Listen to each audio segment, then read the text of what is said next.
It's Slate Night, the Film Fan Podcast. Now, here are your hosts, Corey and Mason. Welcome to Slate Night, the Film Fan Podcast. I am one of your hosts, Mason Schmidt, here with my best bud, Corey Knudsen. Hello. As we get ready to drink beer and talk about movies. This is our 13th episode of Slate Night, and today we will be discussing what films we've seen lately and what new releases are on the horizon. We'll also provide updates on some physical media releases and the latest notable developments in the world of movies. But first, Corey, how have you been? And second, what are we drinking today? Woo! It's Championship Sunday, baby. We got some football. I'm so scared. Very scared. There's three teams that I don't want to win the Super Bowl. There's two for me, and I can guess the three for you. Yeah, Bills, Chiefs, and Eagles. I don't like any of those teams.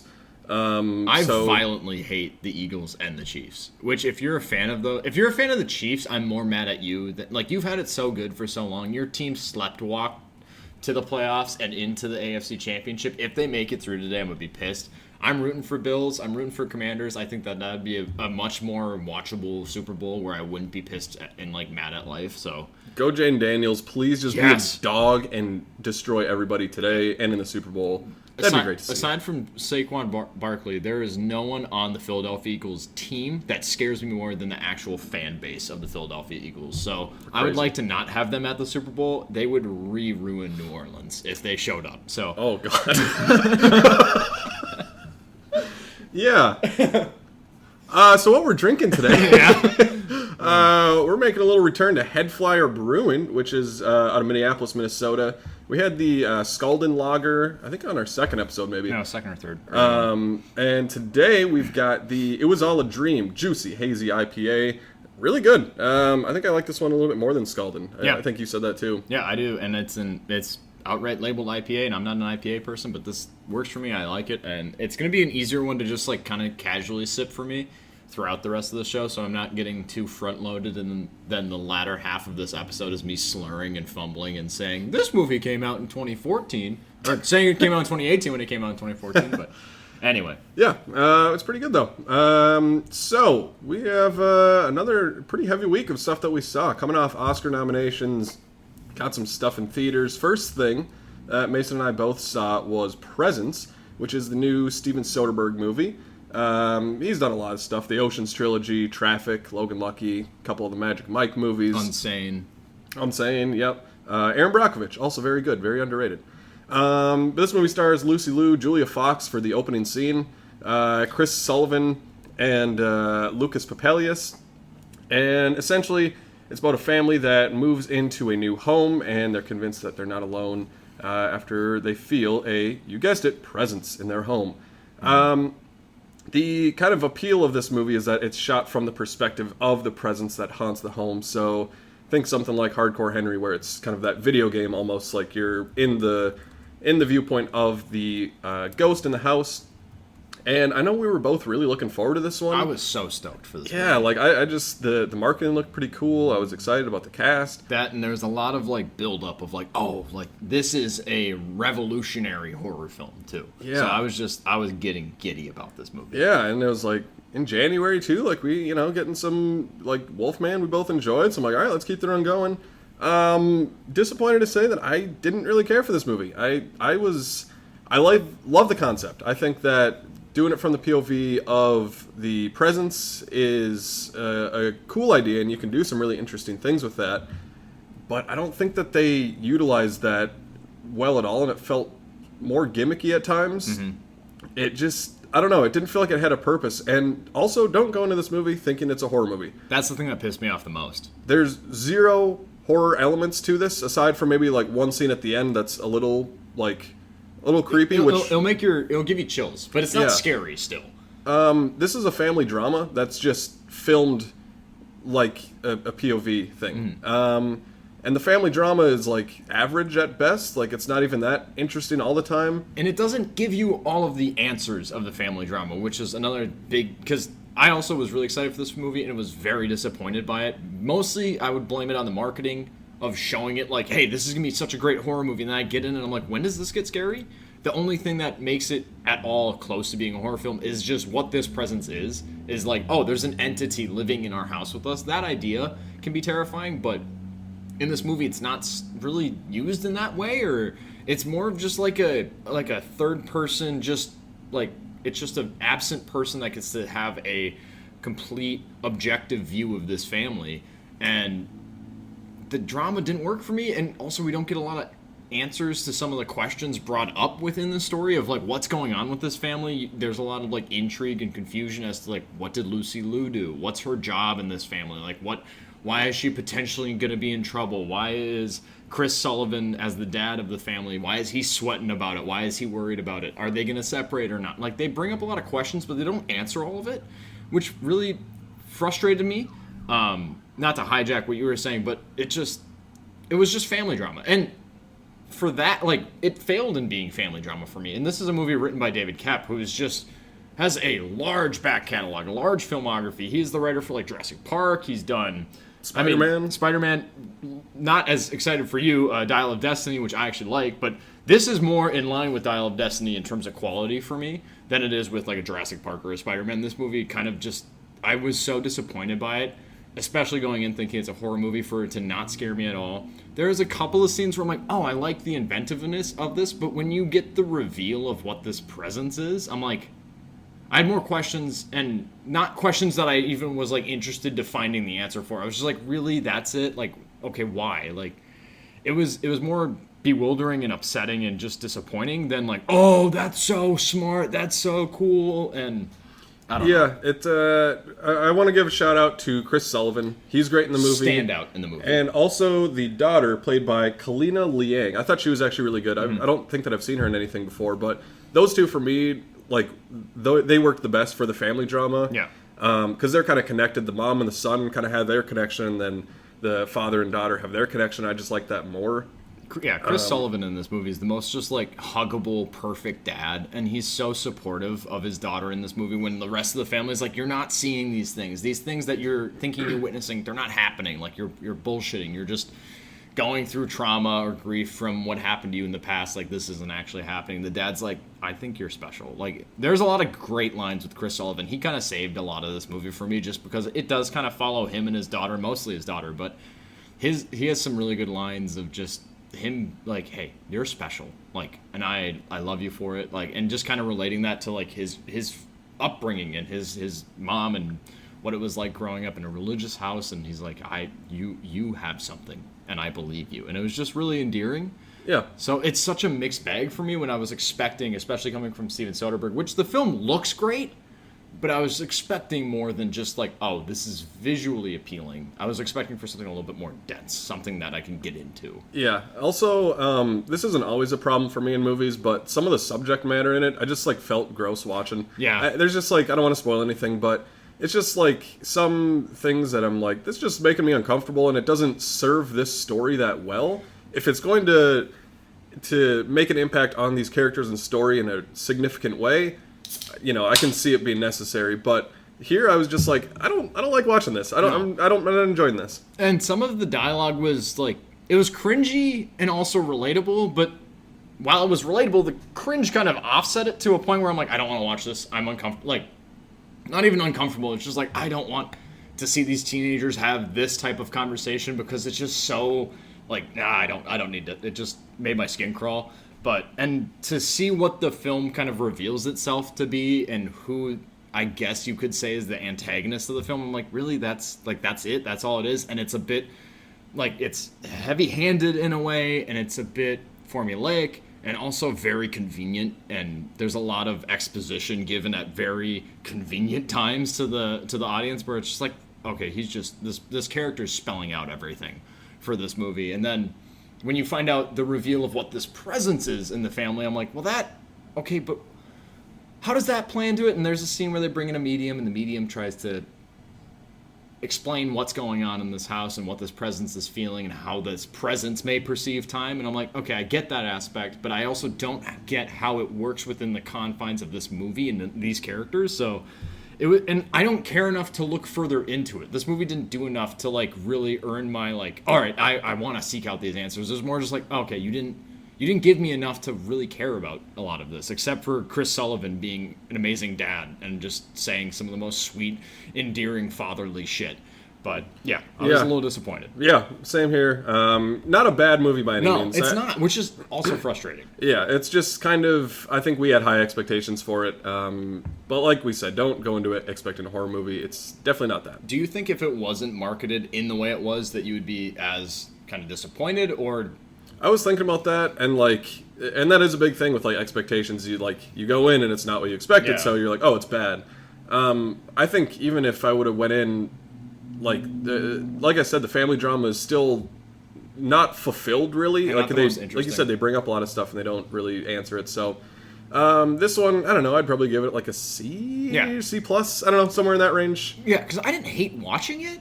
It was just I was more like perplexed by the choices they were making, and the rhythm of the movie is kind of repetitive, where it's like a random scene, cut to black, random scene, cut to black. Random scene, cut to black, and then they like start to build into like a cohesive story of where you're like, oh, okay, this is why this is happening, like, and you can kind of see the build up. But the beginning of the movie, I'm like, wow, we're cutting to black so much to where I'm like, this just feels lazy almost. It's still like, it's beautifully shot. The house that they live in is awesome. If I could live in that house, I wouldn't admit it. Me and Allie, I saw it with my wife, and we were looking at each other like, oh my god, that wraparound porch on that house is insane. Just like gushing about the house more than the actual movie.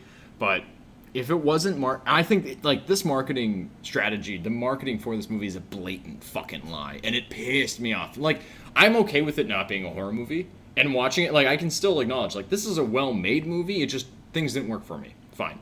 And I think that there are things that they fall short on in terms of like explaining or introducing that they don't go anywhere with. That, like, all right, that's a knock on you. But aside from that, it's not a horror film, and it was marketed as such. I'm like, you're just lying to your audience. Like, that's why people are going to be like, I hated this movie. And it's like, you hated it you might have hated it for, like, actual, like reasons about the film. But if you hate it because it's not what it was marketed as, I'm like, I don't know if I can blame you for that. Because, like, it pissed me off, too.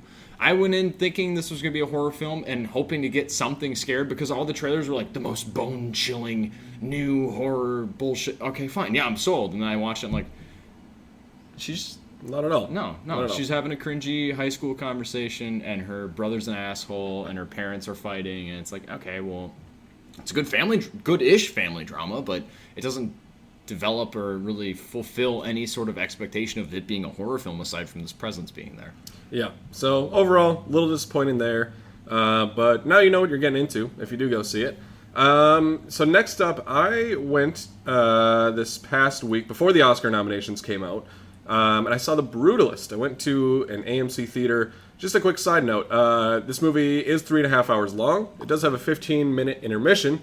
I made the mistake of ordering food at the intermission because it was like lunchtime that I saw it. I hadn't really had anything, so I ordered some chicken tenders. And I was like, they should be done within 15 minutes, you would think. I'll make it back. It'll be there okay. There wasn't a long line. Like, I was, kind of one of the only ones there. So I'm sitting there with my ticket, and it takes like 20 minutes to make these chicken tenders.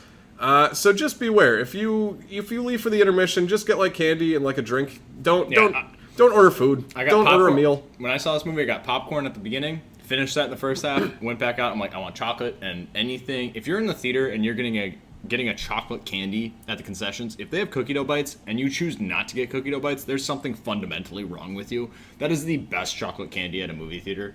And I don't even want to say that's my opinion. I just think that is an objective fact, which you can hate on me for. I got a bag of that. I fucking maxed it before the end of even the intermission. And then I just sat there with a stomach ache waiting for the second half. I was like, but yeah. Yeah, so just be warned. Don't make the mistake I did and like order a pizza or something. It's not going to be done in time. So anyways, that doesn't have to do with the movie at all. I just wanted a little PSA. What did you think of The Brutalist? The Brutalist. Directed by Brady Corbet. We got a stacked cast in here. Adrian Brody, Felicity Jones, Guy Pearce. All got nominations for yes acting categories. And yeah, I mean, you talked about this movie last week, so you kind of covered the plot and everything. But this is a movie that I really dug, and I feel like the big thing people are talking about with this movie is the runtime, but I didn't feel it at all. Like, it moved in both halves of the movie, and I really liked both halves. I think I would agree I prefer the first half a little bit to the second, but I don't think that it's like a big jump in quality. Mm-hmm. But yeah, I just loved seeing this journey of Adrian Brody being this architect coming over from Europe and kind of building his legacy and meeting Guy Pearce and how that influences his life. And Guy Pearce in this movie is incredible. One of my favorite performances from last year. We covered, all the Oscar nominations in a separate video this week, and we gushed about him there as well. I think it's his best performance I've ever seen. He's incredible. He's just so captivating in every scene, and it takes turns in the second act that I didn't expect to see. But yeah, Felicity Jones also great. She comes into the second half of the movie, and it's a movie that I walked out of and I really liked, but I didn't feel as much as I wanted to, like emotionally. But I've been thinking about this movie a lot over the past, like, almost week now since I've seen it, and I really, really like it, and it's one of my favorites, as far as, like, the Best Picture nominees this year. It's definitely up there, and I would be really, really happy if this movie won Best Picture. It is, of the Best Picture noms, I obviously want Dune Part 2 to win Best Picture. I don't think it really has a shot, and I think it's going to come down to between, like, Anora, The Brutalist, and potentially the scariest option, which is Emilia Perez, just because I don't think that movie deserves it, even though I like that movie. I think that movie is starting to gain some traction, and I would be really fearful of it winning. But The Brutalist is something that, while watching, I was never bored by, and it's such a fucking long movie, and I never was like, oh my god, like, just get on with it. Like, I was so interested in what was happening to this character, and it is an immigration story. It's a not necessarily that the movie is something I've seen before, but like this type of story of someone coming to America hoping to strike big, but then like the weight of the world of America and the horribleness of certain aspects of like immigrating to a new country kind of weighs on that person. It's not entirely new ground, but it was something done in such an inventive way, and using this brutalist architecture and this architect, just an artist that is able to create such beautiful things. And then Guy Pearce's character recognizes that and is like, I'm going to take a chance on you. And you build up this relationship with those two characters of Adrian Brody and Guy Pearce, thinking that, wow, this is perfect. He's going to deliver. It's going to go great. Everything's perfect. He's set off now for the rest of his life in America. And then you get to see the darker side of the immigration story and like the darker side of America with kind of wealth ruling everything. And Guy Pearce's character really starts to show some of his darker side and kind of how that works into the film. I think that when I saw it, I really liked it. And kind of like you, as I've distanced myself from the movie, I've really grown to love it. Now that I live with my wife, and this tangent's going to make sense eventually, now that I live with my wife, I have a restricted space for buying movies, and I'm a huge movie collector, so I've had to cut down a little bit on like, wow, this movie's not important to me, I'm not going to rewatch this movie a lot. And when I left The Brutalist, I was like, I liked it a lot. I probably won't buy it on physical, like I won't get a physical copy of it. But as it's like sat with me, I'm like, wow, this movie, the directing of it by Brady Corbet, if he won Best Director, I'd be the most fine with it. Sure, I think Denis Villeneuve not getting nominated is a snub. We've talked about that already. But if Brady Corbet wins for this film, I'd be okay with that. I'd be actually kind of thrilled with that, especially out of the nominations. I think this is one of the best directed films in recent history. And also the best directed film, like it reminded me of Jonathan Glazer for The Zone of Interest. That movie, I think, is one of the most exceptionally directed things I've ever seen in my life, and I love that movie. And I think this rivals that in terms of just how to represent the struggles of this character and also show the grand scale of his mind and his creativity in terms of his architecture. Which saying that just sounds like such a boring movie, but this movie works so well, and the score too is so good. Especially the beginning when you like the cinematography works really well and beautifully in it. So again, if this won Best Picture, I'd be thrilled by it. But you get that shot of like the teetering up in the air, and you see the Statue of Liberty like peeking in the corner of the top, and it's like upside down. I'm like, wow, this movie I'm sure a lot of people are going to boil down to like this being the most like Best Picture winning movie or Best Picture nominated film. Like it feels too good. Like it feels like the way most Best Picture nominees would be. Like it's just too like pretentious potentially. I think this movie is so exceptionally made, and I wish more kind of mainstream audiences would see it, because I know like there's like I have family members that are going to ask me about, oh, what's going to win Best Picture? I'm like, The Brutalist. And they're like, oh, why not fucking, I don't know, not that they'd say Emilia Perez, but something more mainstream, I guess. And it's like, well, did you watch The Brutalist? And they're like, no, it felt like Oscar bait kind of bullshit. I'm like, this movie is so much more than that. It's such a well-made movie, and I was never bored during a 3.5 hour long movie, which I can't say that necessarily for Killers of the Flower Moon even, and I love Killers of the Flower Moon, but there's parts of it I'm like, you can probably trim out like 5 minutes here, 5 minutes there. Brutalist, I wouldn't trim anything. I love this movie. Yeah, 100%. I agree with everything.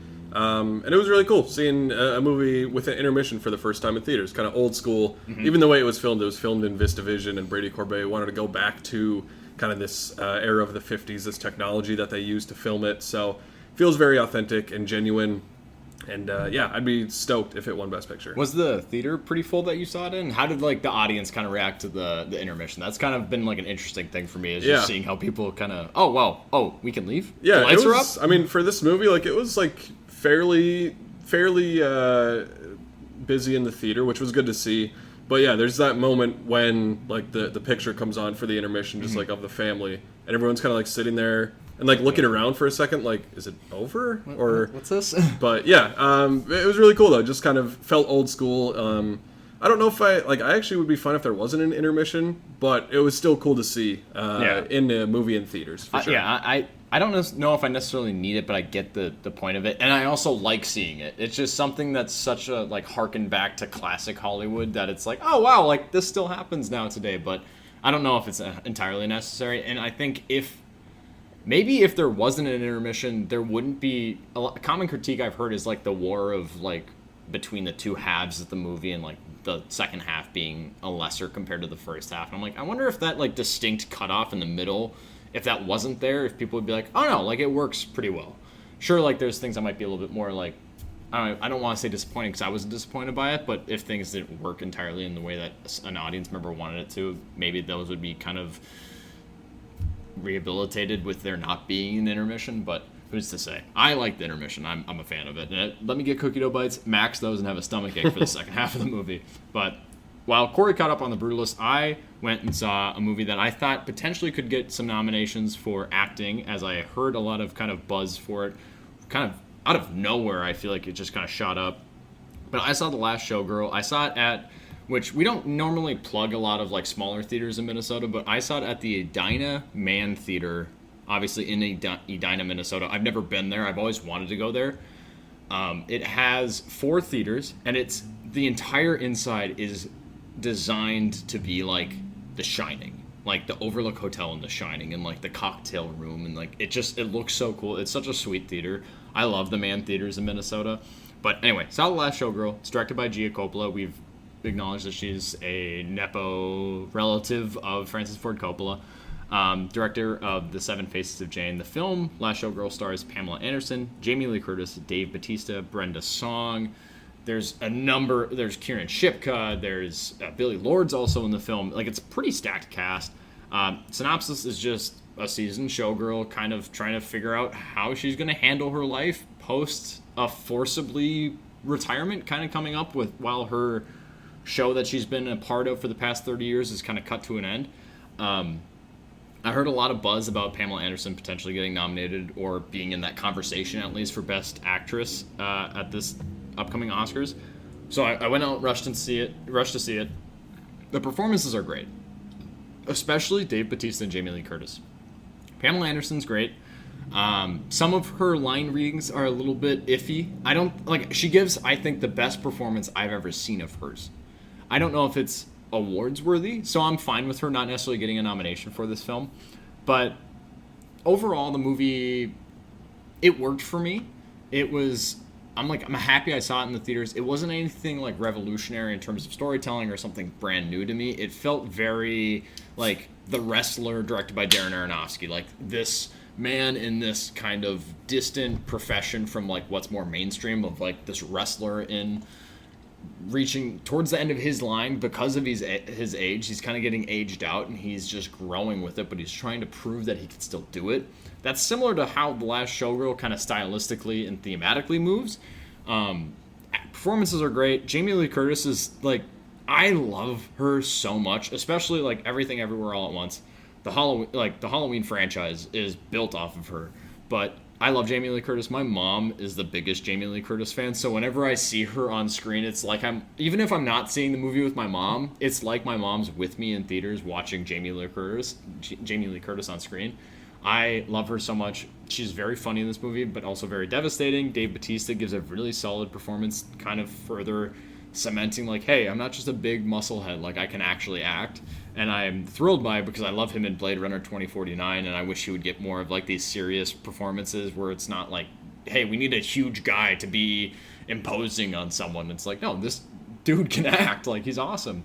I overall enjoyed this film. I think it is well made. There are some aspects of the storytelling kind of direction by Gia Coppola where I'm like, this just feels like a music video at times, where it's just a character staring off into the distance and like a pop song comes on and it feels very like early 2000s in the way it's done.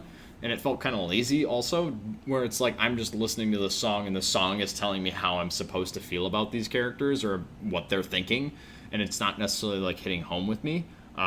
Script isn't anything exceptional. It's written, like, it's not poorly written, but it's not the best written thing I've ever seen. Like I said, it is kind of formulaic, and it reminded me a lot of Darren Aronofsky's The Wrestler, which I love that movie. This movie, since I've seen The Wrestler, I'm like, this is okay. Like, it's good enough, and the performances are really what kind of held this movie together for me and got me to the ending of it, especially the dynamic between Pamela Anderson's character and Billy Lord's character, that kind of distant mother and daughter relationship, and how that kind of ties into what this character sees as being her future past this showgirl show that she's a part of. So, Corey, do you have any anticipation? I know that this didn't get really any nominations, so are you going to try and catch this at some point, or is it something that you're all right with, like, maybe picking up on streaming or something? Yeah, I do definitely want to see this movie. It's been on my list for a while, but since it didn't get nominated for Oscars, it's moved down the list just a little bit. Yeah. But I definitely do want to see it still. I don't know that I'll catch it in theaters, but absolutely want to see kind of the comeback of Pamela Anderson. It's been great to see her and Demi Moore both from last year. Kind of these older, like, female movie stars that are coming back and doing some good roles. So we're still here, and she, like I said, she gives a great performance. It's not, to me, Oscar worthy, but I'm happy to hear that she's at least in that conversation of potentially being an Oscar worthy performance. So, yeah, and she's been getting nominated for a lot of other stuff. I think for SAG too, she got nominated. Yeah. So, like, great to see. It's not a bad movie, and I think it's definitely worth your time, especially if this is kind of like a subject that would be interesting to you. I think definitely go out and see it. For sure. So in my effort to catch up on some Oscar movies, I mean, this is one that I was going to watch anyways, but this is September 5th. And yes, you heard that right. I called it September 5th, not September 5, because that's how you say dates. I already went on this rant in our Oscar thing. It's a weird nitpick that I have. I don't know. I agree with it 100%, though. It's stupid. It's how do you say your birthday? You don't say September 5, you say September 5th. Anyways, this movie really was built for me. I love like 90-minute thrillers. This is set during the 1972 Summer Olympics in Munich, and it's the sports broadcasting team for ABC as they are kind of debating and working out how they're going to do live coverage of Israeli athletes being held hostage by a terrorist group. And this would be probably in my top 10 of last year. If not, it would be in my honorable mentions for sure. This is one I've been looking forward to for a long time. Peter Sarsgaard and John Magaro are incredible in this movie, along with the rest of the supporting cast. But this is a movie that I could recommend to anybody, and I always appreciate those movies where, like, my family, my friends, people that love movies, I'm like, this is a movie that you can watch and everybody, I think, will appreciate. It was great, first of all, just to learn about this situation, because I didn't know too much. And I actually want to go back and watch Munich, the Steven Spielberg movie, because that takes place after this movie. Oh. So it's kind of like the follow-up to that, which I've never seen that movie, so I kind of want to watch that, and maybe we'll talk about it next week. But yeah, this is great. And also, for me, I work in news. I work at an ABC station in Minneapolis and St. Paul. So just seeing, like, you know, I've been in some breaking news situations, obviously not as big as this movie, but just there's a lot of similarities of, like, 18 different people trying to come together to get one thing done. Mm-hmm. And you see so many different areas, like the anchor and the producer and the reporter out in the field, just all these people and how they're contributing to it. The movie has a great pace. It is like an hour and a half, like I mentioned. And I honestly could have used like 10 to 15 more minutes just to, like, see more of this situation because I loved it so much. But Very happy it got a screenplay nomination at the Oscars. I wish it would have gotten more. I think it deserves it, but I think the studio kind of botched the release of it a little bit. But would definitely recommend this to anybody that honestly just likes good movies. If you want a solid movie, bring your family to. And especially people that may have lived through this situation and remember watching this live coverage, I think they'll really appreciate this as well. Mm-hmm. Does the entirety of the movie, because I haven't seen it yet, it's a movie I'm really excited to see. Excuse me, especially. What the hell was that? I cleared my throat and then it coughed, so I almost died on air. It's a movie I'm really excited to see. I haven't seen it, and with the Oscar nominations coming out and it getting one of those screenplay nominations, I'm like, all right, well, I need to go see it. Is it a film that takes place kind of all within that newsroom throughout the whole 90 minutes? Because I like movies that take place in one environment, like the environment in which they are in is almost a character. I like that idea. Is that kind of worked in? It mainly is in the ABC control room. They do like it's kind of like in this building that it's mainly set, so there's like different rooms within it. Like Peter Sarsgaard has his office. Then we go outside for a little bit. There's parts where they're like at an airport. But yeah, it is really has that contained thriller feel, even though it is in a like couple different locations. Yeah. This might be a movie that I try and catch even after we stop recording and I run out to go and see at a neighboring theater here. While Corey caught up on September 5, I'm going to try and run through these pretty quickly, otherwise this is going to be a very long episode, but I watched A Different Man, directed by Aaron Schimberg, starring Sebastian Stan, Renate Rinsev, Adam Pearson, and the synopsis is an aspiring actor that undergoes a radical medical procedure to drastically transform their appearance, but in his new dream face, he kind of realizes the error of his ways and kind of is living a new nightmare. I watched this movie I watched this before the Oscar nominations came out, and I was expecting Sebastian Stan to get a nomination. I didn't really expect it for The Apprentice because I haven't seen that movie. All I heard was he was amazing in Different Man, so I rushed to see A Different Man. And I really liked this movie. I think it's well made. It has some interesting things to say about just the way we are born, the way our faces are formed, the way kind of people, I want to say, like, take victim in their lives, and how, like, this man in this film, he's born with this deformity, and he decides to go through this procedure to remove it.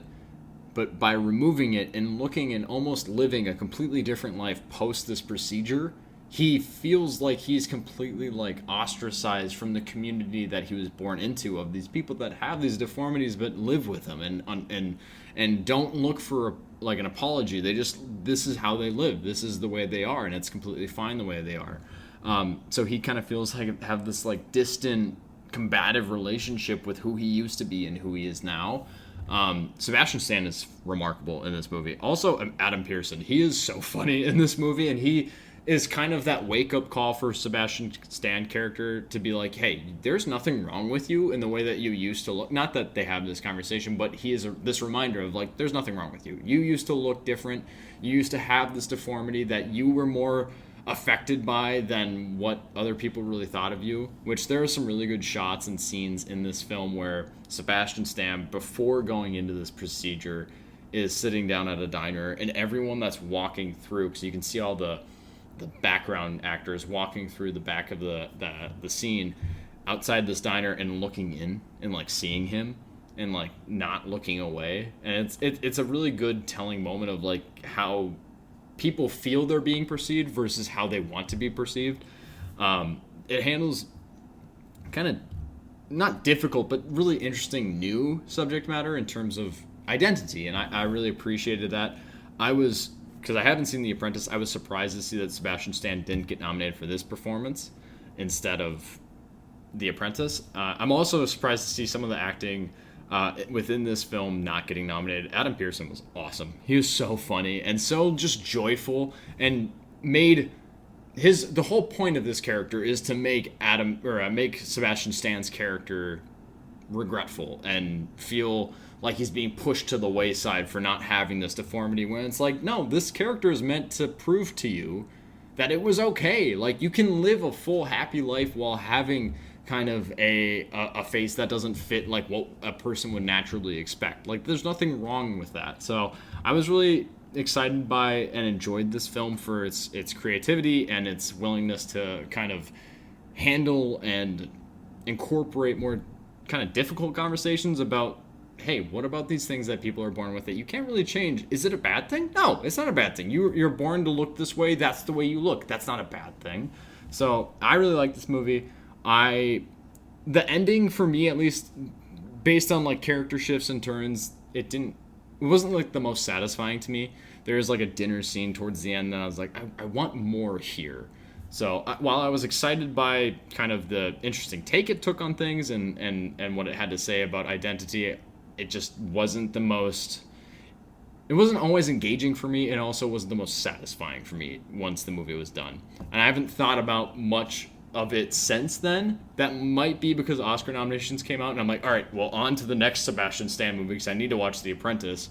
But Corey, different man. I know it's streaming on HBO Max. Are you going to try and catch up on this film at all? 100%, yeah. Yeah, coming off of Best Makeup and Hairstyling nomination, I was already going to watch the movie, even if it didn't get nominated for Oscars. Sebastian Stan won Best Actor at the Globes, so very curious about this one and very excited to watch it. Yeah, no, I would recommend it to you, and I think you might actually like it about as much as I did, if not more. I posted a review on our Instagram, and I think I gave it a B, which in reality, it kind of teeters between that B and B plus range, so I would recommend it to like a very select few people just based on what the movie is about. I don't know if there's a lot of people in my life that I'm like, you would really love this movie or not, but I know in terms of recommendations, it's really easy for you and I to recommend movies to each other, so I'm excited to see what you have to say about it. In my efforts to kind of catch up and get ahead of the assignments that were just thrown in my lap with the Oscar nominations, I also sat down to watch Flow and Memoir of a Snail because they were the two movies nominated for Best Animated Feature that I had not seen. Flow, directed by Gintz Zobalodis. He is the director of Away 2019. The film is about a cat, a solitary animal that is... Ooh, I hate cats. Corey doesn't like cats. I have a cat, so I'm kind of already...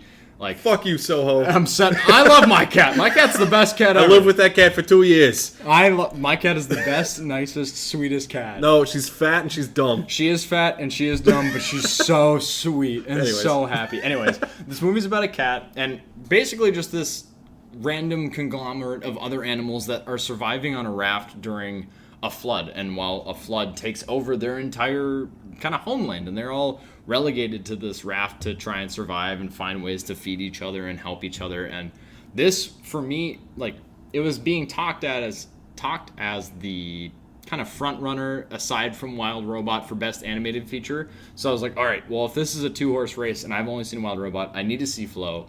Happy that I watched it, but while I like this movie and appreciate what it's done, and I think it is one of the most beautifully animated movies that I've seen from 2024, I think that the story of the film is so severely lacking in this category of 5 movies that were nominated, whereas Wild Robot just excels. So, watching Flow, it's about these animals that are animated beautifully, like realistically. Like, as a cat owner, that cat moves and acts like a fucking cat. Like, awesome.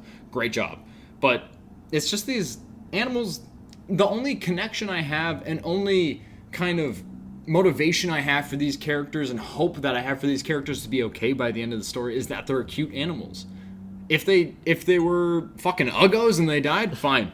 Like, if one of them was a giraffe and it fell off a cliff, oh, well, the giraffe's dead, I guess. But no, it's a cat, a dog, a capybara, a fucking lemur, like, and some sort of crane bird type bullshit. I don't know. I'm not a zoologist, but watching the movie, I was just like, yeah, you're cute, so I'm rooting for you, but these characters, these animals don't talk. They don't really emote a whole lot. They try to work to survive with each other and survive this flood, but I struggled to really connect with the characters. The score of the movie is very... like, it's basic, and it's barely there. Like, I never recognized it, which sometimes that's a good thing with a score, but for this, I'm like, all right, well, if these characters aren't going to talk to each other because they're just supposed to be real animals and they're just existing, I need something to push emotion aside from just my forced connection of wanting animals to be okay. And watching the movie, it was just, like, it's well done, but I was never satisfied by where it ends up, and I was never worried about them too much. It's a well-made movie, and this film won the Best Animated Feature at the Golden Globes, which means nothing to me because 30 people vote on the Golden Globes and it's kind of bullshit. But it won that, and it's kind of getting ahead of steam moving into the Oscars. I'm really desperately hoping that it does not win the best Oscar or best animated feature Oscar, because I don't think it deserves it. I think Wild Robot, 10 times out of 10, I'd rather rewatch. I'd rather listen to. Like, the score of that movie is insane.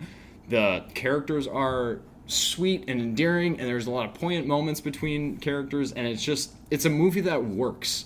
Whereas this, Flow is an experience that I will never look to revisit, but I will acknowledge it just feels like a sizzle reel of a studio saying, like, hey, look at what we're capable of animating. Like, these animals move realistically. Wow, good job. You did it. That's great. But this isn't a great movie. It's just great animation. I think in terms of best animated feature, it has to go to Wild Robot. Just because that is, through and through, the best movie in that category and the best animation. I would say second best only to Flow. Flow has amazing animation. But Wild Robot's a better animated movie. Anyway, Corey, I know you haven't seen Flow. Where are you kind of at with watching this movie? Are you excited to watch the Flow? I know you don't like cats. I know I have to watch it because of the Oscars. I try and watch most things that are nominated, so I'll definitely get around to seeing it before the Oscars. But I'm not excited about it. Like I said, I don't like cats, so it's just like a cat that doesn't talk. There's a dog. There's a retriever. The only cats that I like are Garfield and Puss in Boots. So that's a strong list.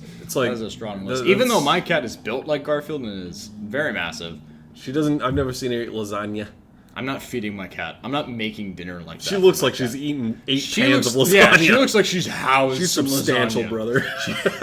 If I took her to a vet, they'd be like, "What's going on? Like, what is the issue here?" Big bitch. Yeah. But so aside from Flow, I moved in and watched Memoir of a Snail, trying to kind of close out that category in terms of assignments of movies I've missed from 2024. But I watched Memoir of a Snail, directed by Adam Elliott. Previously made Mary and Max, which is an animated stop-motion animation film from early 2000s that I really love, because I think that he tells his storytelling is very adult, even though it's in animation. And I think that is something that's a little unsettling to kind of the more basic viewer of movies, where they're like, "Oh, animation, it's a kids movie." It's like, well, my favorite animated movie is Waltz with Bashir, and that's a very adult movie about a man struggling to remember a war that he was a part of. So I think Memoir of a Snail, Mary and Max, they're very adult films. The film stars Jackie Weaver, Sarah Snook. Synopsis is a memoir of this melancholic woman as she's growing up. Her name's Grace Puddle.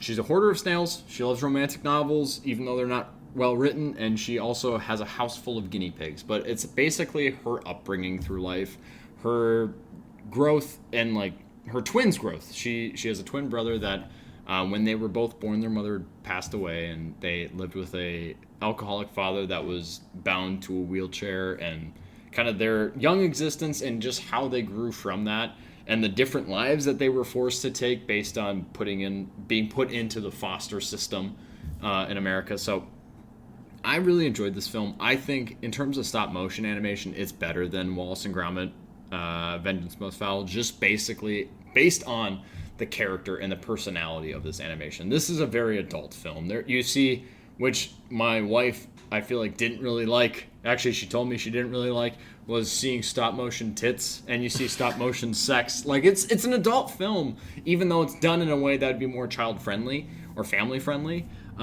It deals with kind of ideas of like grief, as well as family, as well as regret, and like growing up and you've lived your life a certain way only to be like, I'm not happy with who I am and where I'm at. How do I change that? So the movie really worked for me. I really thoroughly enjoyed it. I think if I were to rank the films that were nominated for Best Animated Feature, I put Wild Robot well at the top.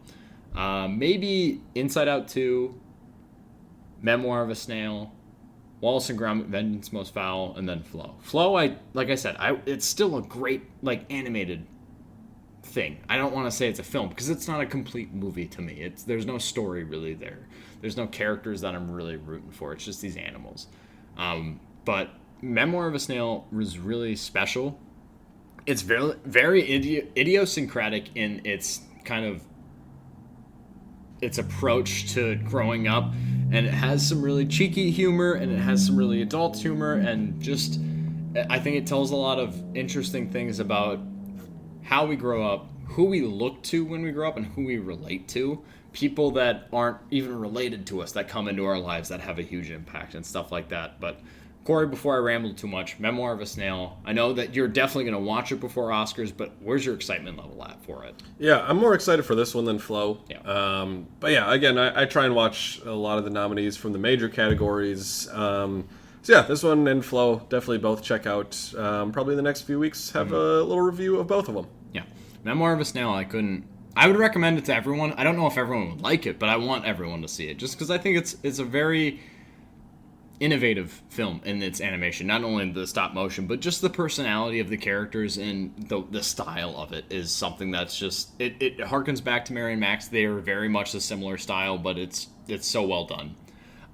Aside from those two animated features, as I closed out my Oscar nominations animated feature films list that I needed to catch up on, I did sit down to watch the first documentary, I should say, that was nominated for Best Documentary for 2024, which was Sugarcane, directed by Emily Cassie and Julian Brave Noisecat.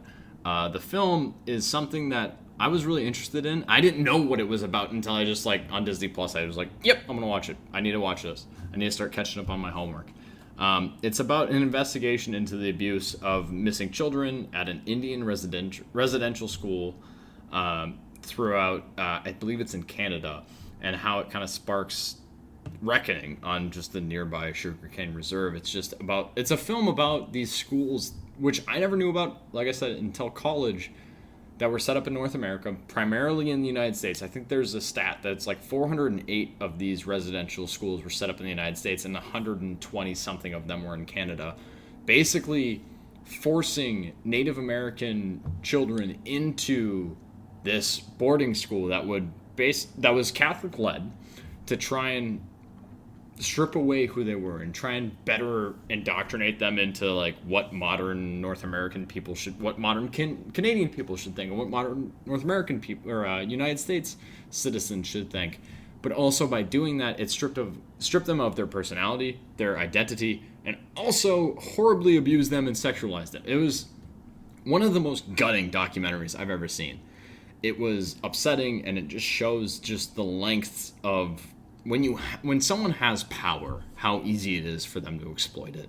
And when you have that power and you're exploiting it, how easy it is to get away with it. Because it was one of the most devastating things. I watched it over 3 distinct kind of chunks of the movie, just because it is a very sad documentary about horrible things that were done to these people. But I finished it actually this morning before recording, and I started crying. It's devastating. It's also a very interesting part of history that I'm kind of pissed that I didn't know about until I was in college, which I'm from Minnesota. I grew up in Minnesota. This is a part of the United States history, and also a part of Minnesota history, of these residential boarding schools for Native American children, and just the effects of what these Catholic-led schools led to. Babies literally being incinerated, thrown into a garbage incinerator. Just horrible acts of Catholic priests fondling and harmfully just ruining kids' lives. And the one thing about this documentary that I really appreciated is how it spans kind of generations, and it shows through 100 years this was going on.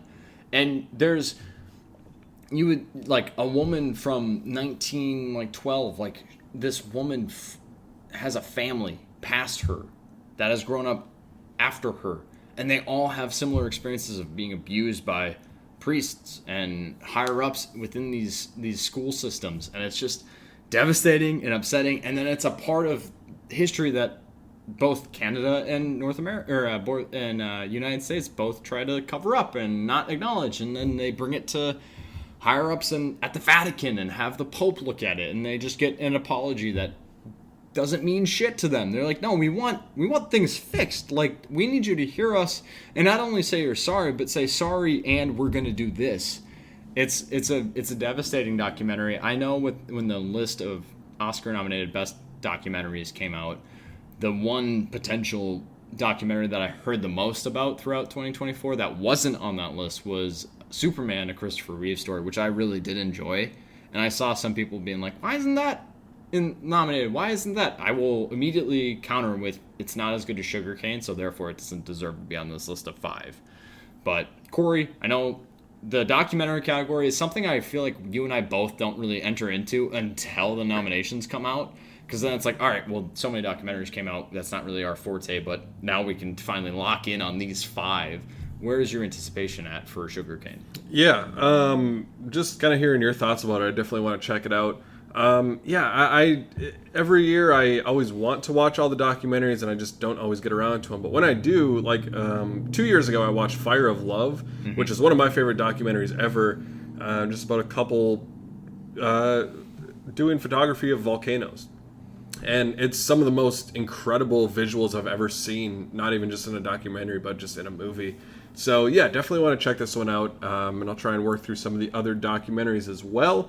Continuing into something that I mentioned a couple weeks ago is my kind of alphabet watch through that I started in 2025. Going through the alphabet each week, watching a movie that starts with the next letter. So this week was Children of Men. Came out in 2006, directed by Alfonso Cuarón, who done a lot of great movies: Roma, Gravity, Harry Potter and the Prisoner of Azkaban, the best Harry Potter, and the best book, I would argue. But yeah, this movie stars Clive Owen, Julianne Moore, Chiwetel Ejiofor, and Michael Caine, among others. And it takes place in 2027, which 2 years away.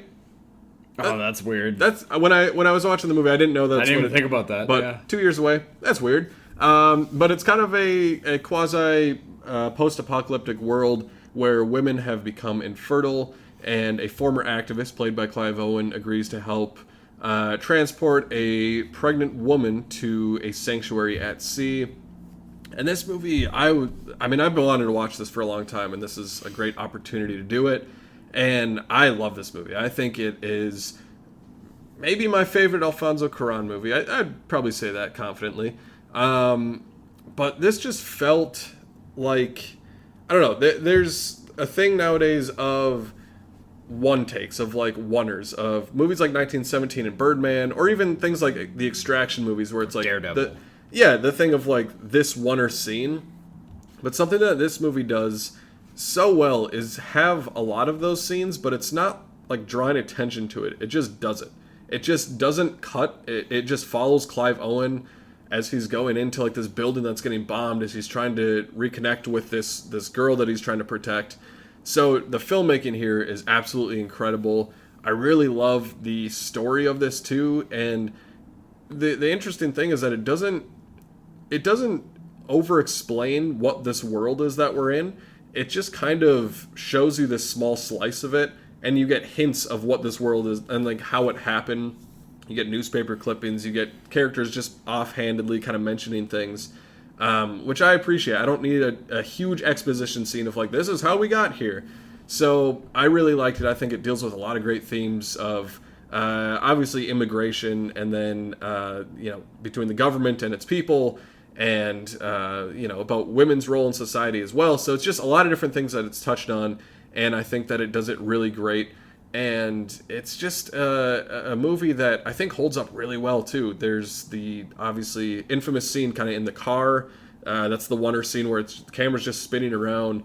And I was reading about how they filmed that scene afterwards, and it's so interesting just to see how they have to like get this different technology and take off doors and the hood of the car and like all this stuff to like get this scene done. And I feel like we sort of missed that a little bit of like, how can we do this practically?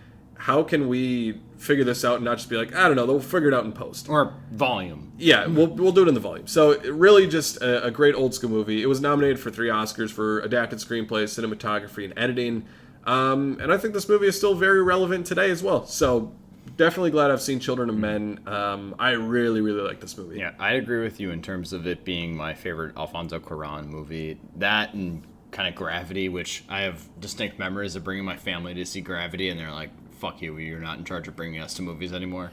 But I think that this is the most like complete of his films, and like what you said, where it doesn't really fully delve into the exact like reasoning as to why the world is the way it is. you don't need that in this movie. It doesn't have to set it up, but also the best part is just seeing these characters and their fear as they exist within this world, and then they find out that this women are infertile. This woman's pregnant.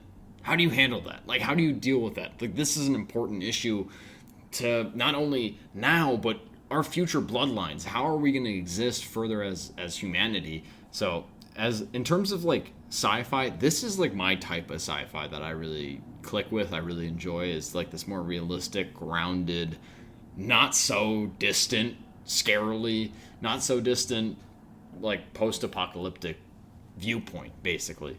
I love this film. I'm happy that you were finally able to check this one out. This is one of the ones where if you told me you hadn't seen this until now, I'd be like, fuck off. Like, no, you're like, watch it. But also, like, which I hate when people say, but wow, this is surprising. I'm happy that you had seen it. And Prisoner of Azkaban, yes, is the best Harry Potter film. 100%. Moving into some things that are releasing this week, January 31st, last day of the month.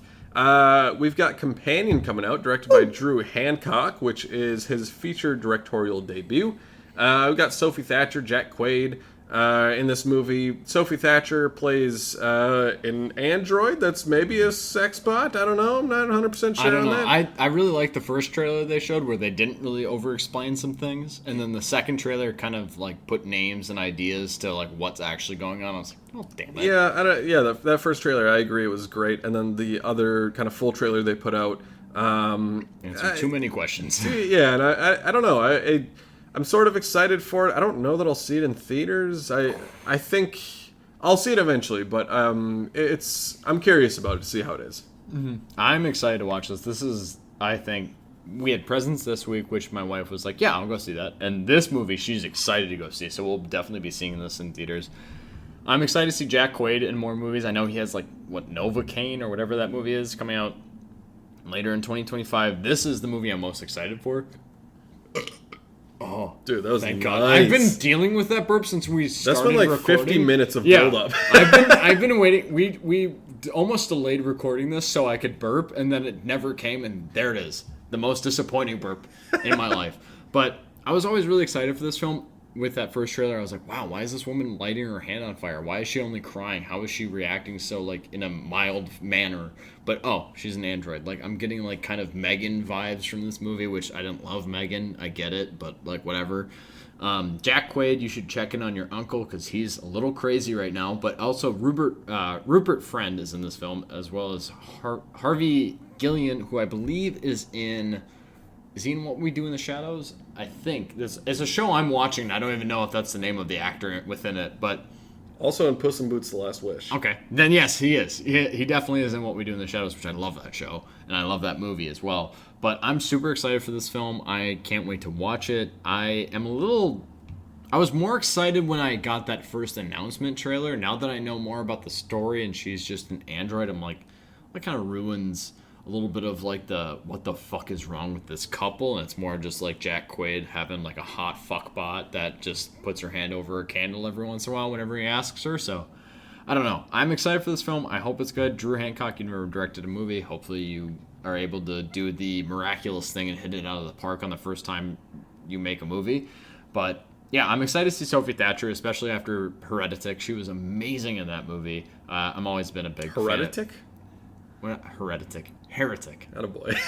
I got Hereditary on the brain, but Heretic. Hereditary different A24. Heretic. Hereditary tick. Heretic. I'm always and the Boogeyman. Just getting that. I forgot that she was in that. Yeah. That movie is actually... She's better in that movie than it deserves, but she's like... Yeah, she's great. Also, just a quick point. Mason mentioned Randy Quaid. If you haven't seen Randy Quaid's... One of his more recent posts on Twitter, I'm not going to say anything else. Just go watch it. Maybe. Depending on who you are. No, go watch it. Okay. just to see what's happening. Because when was this posted on Twitter? It's something I didn't hear about until I came over to Corey's to record today, and then he was like, did you hear about like the Randy Quaid thing? And I'm like, no. Randy Quaid, like from Christmas Vacation and Independence Day? He's like, yeah, him. Yeah. You need to watch this. And I was like, oh. Yeah, it was posted like a day ago, so just, I don't know, go watch it. It's interesting. It's the funny. most disgusting, upsetting thing I've seen. You won't expect where it goes. No. Yeah, 100%. You will never have any idea as to what's going to happen next. Aside from Companion, releasing on January 31st, we have the much critically just exasperating, acclaimed, can't wait to see this Dogman. Directed by Peter Hastings, director of The Country Bears, which Corey filled me in on what the fuck that is. Dude, that movie's sweet. No idea what the hell that is. Starring Lil Rel Howery, Isla Fisher, Pete Davidson, and Ricky Gervais, which, okay, that's a solid voice acting cast. Synopsis, I know that this is a book line. Synopsis, Dogman, half dog and half man, is sworn to protect and serve as he doggedly pursues the feline supervillain Petey the Cat. I saw this trailer without audio because I was at the gym and I was on the treadmill and it came on the screen in front of me during like a break between NFL games. And I was like, what the fuck is this? Which, the style of it reminds me of the Captain Underpants movie that came out a number of years ago that I actually surprisingly enjoyed. But I'm not seeing this. That's all I have to say. Corey, what do you think about Dogman? Ditto. All right, sweet. We can move on. It'll be something we maybe get drunk and watch I feel sometime. like I could get drunk at a theater, like rum and coke, watch Dogman. Yeah. Before something else. Like if we did a double feature with Dogman and something else. That would be fun. That wouldn't be that bad. But it'd have to be something like, if we're seeing Dogman first, I need to get drunk at Dogman. And then carry into like a Craven type quality film. 100%. Keep that same vibe going. Yeah, exactly. Another thing releasing this week is, I think, kind of a little bit more limited. Fuck this movie. Oh, okay. Actually, no. Corey, I know you're highlighted to talk about this movie. Fuck this movie. This movie looks dumb as shit. And I know it's getting like critically acclaimed bullshit. I don't care if Kristen Stewart and Steven Yeun are in this movie. This movie looks stupid as shit. I watched this trailer and I was like, is this an ad? Like, not thinking it was like creatively made, like a trailer for an actual upcoming movie. I think this was an ad for something otherworldly, different. Just like, oh, weirdly, this cyborg is talking about a Coca-Cola ad. Like, I thought this was like a weird Coca-Cola ad, like something massively produced. This movie looks dumb as fuck. I hope it's ass. I hope no one talks about it. I hope it's deleted, forgotten about, no one thinks about it in a year from now. Anyway, if you want to like actually introduce this film before I fucking implode at how stupid this fucking movie looks, go for it. Wow, yeah, we didn't talk about this before, so I hate this fucking... This looks so fucking dumb. Oh my god. Sorry. Yeah, I don't know that I've actually seen the trailer for this, so I don't really have any background. It's directed by Andrew and Sam Zucchero. It was a married couple making their feature directorial debut. Fuck off. Yep, there's Mason's thoughts there. From the Peanut Gallery. But yeah, like you said, it's got Kristen Stewart and Steven Yeun, who I both really like. Awesome actors. Yeah, they're great. The synopsis that I grabbed from IMDb is a post-apocalyptic romance in which a buoy and a satellite meet online and fall in love after the end of human civilization. Like I said, I haven't seen the trailer, so I don't really plan on seeing it, but you heard Mason's thoughts. He's passionate about it, so... Moving on into physical media roundup. Fuck that movie. Moving on into physical media roundup, what we've purchased lately. Something I'm actually more excited to talk about than fucking Stupid Love Me.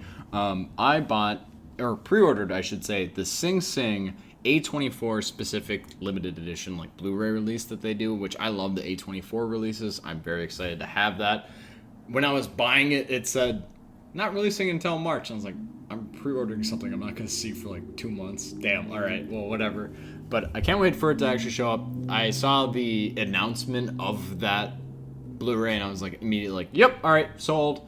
And I'm sure I'll probably buy the A24 of Heretic, not Heretic, of Heretic in the coming days too. But I'm really excited to get the Sing A24 Blu-ray because I love that movie. That is one of the movies that I think you and I talked about during the Oscar nomination kind of reaction that we're a little surprised that didn't make it into the Best Picture, and it would have been nice to have it in there, especially over Emilia Perez. But yeah, I'm excited to get that Blu-ray and to have that added to my collection. Corey, what about you? Yeah, I had a good little week. I went to Walmart this week, and I got both the Substance and Longlegs on 4K. Both were $25, which, like, that's a pretty decent price for newer 4Ks.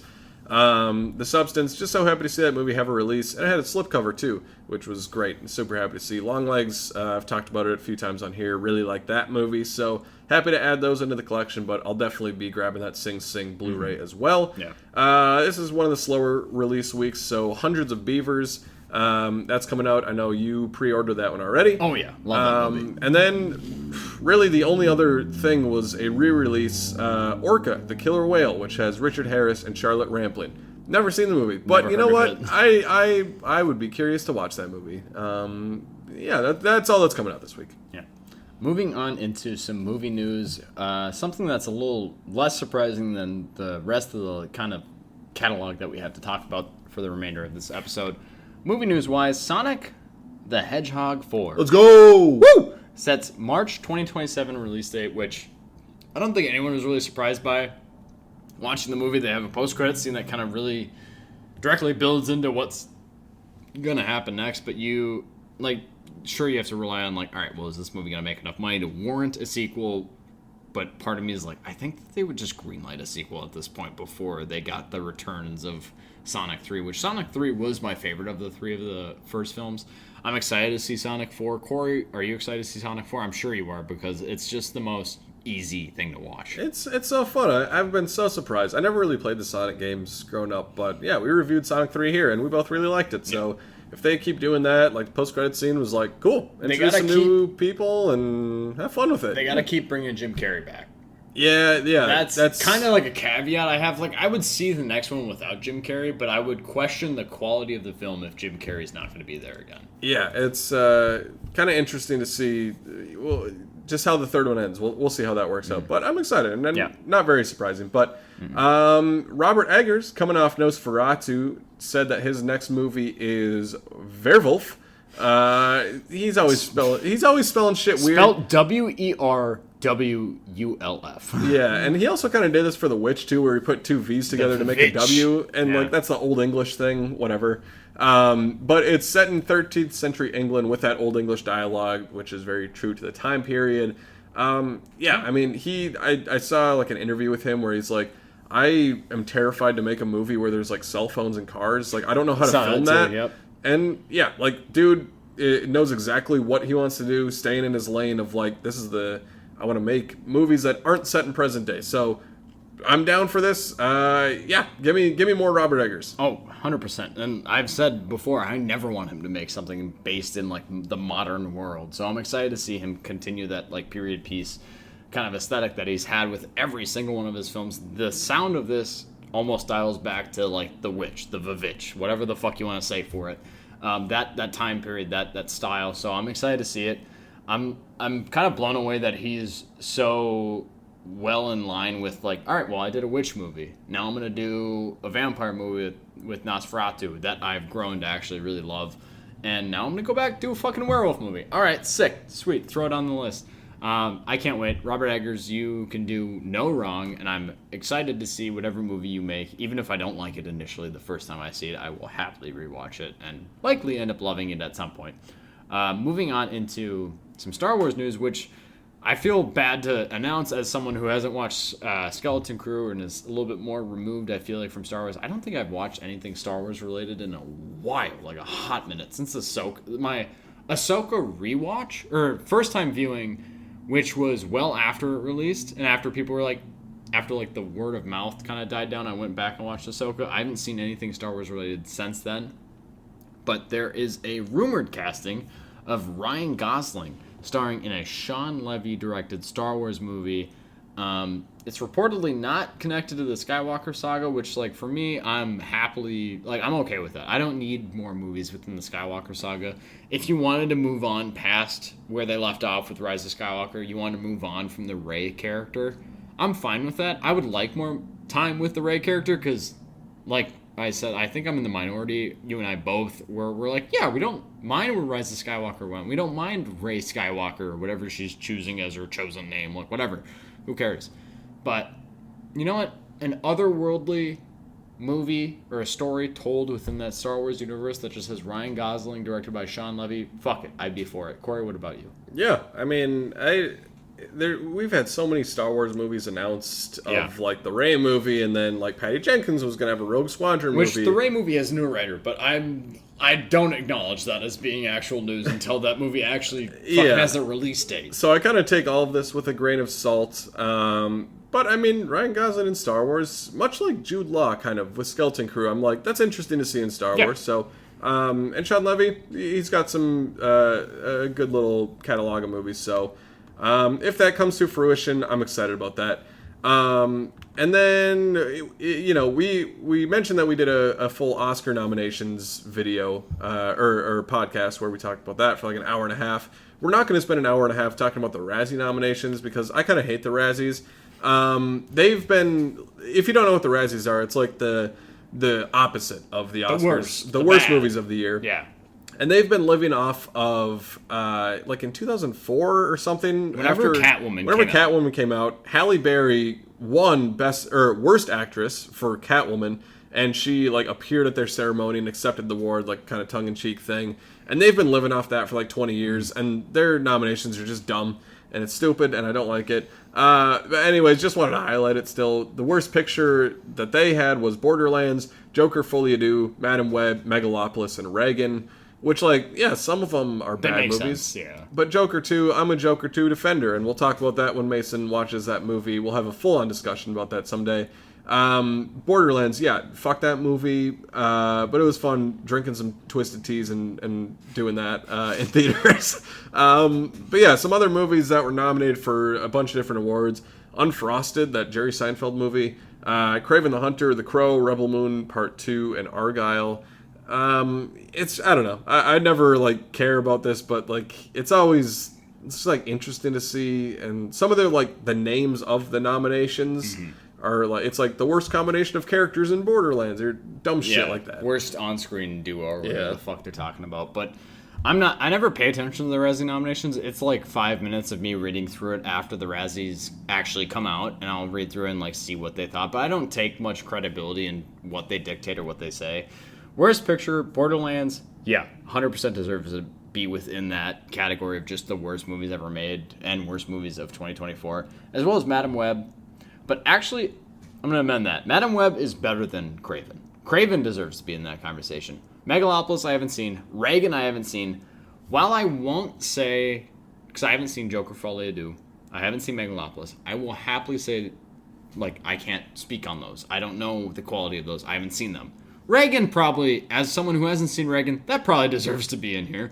Borderlands, Reagan, and I think you got put in Kraven instead of Madam Web, but Madam Web, whatever. Yeah, I'm not surprised by those being the worst picture nominations. Other movies that were nominated within those, I've heard, I didn't watch Unfrosted, I heard it was bad. I don't really care enough. I thought it was going to be more of like a Tetris style, like the Aaron Taylor Johnson, or not Aaron Taylor Johnson, the Taron Egerton film, talking about like the development of Tetris. I thought that would be what Unfrosted was for Pop-Tarts, which is a wild fucking sentence.